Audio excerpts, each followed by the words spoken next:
يو، لكن نطق هذا الحرف عندما تكتب في الكلمات يختلف، فقد يكون مثلا يو مثل كلمة يونت، أو قد يكون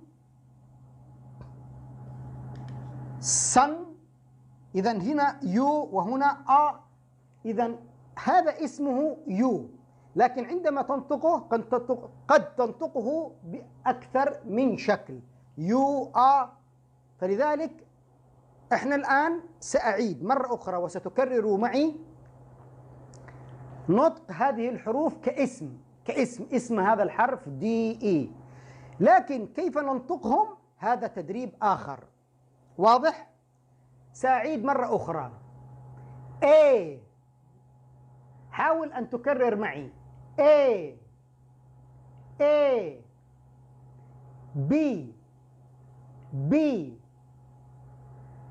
C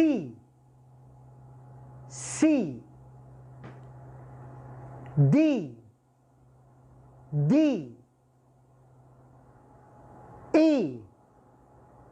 E F G H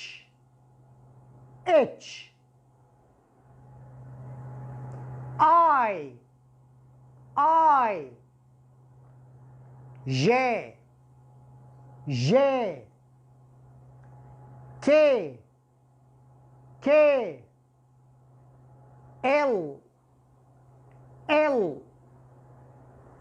M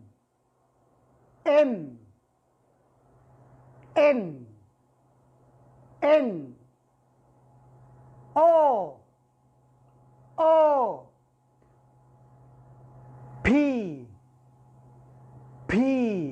مع خروج هواء Q R S T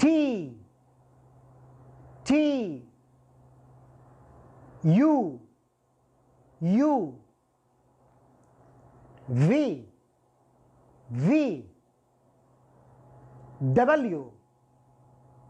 W X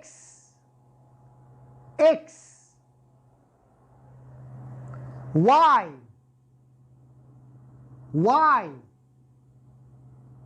Z.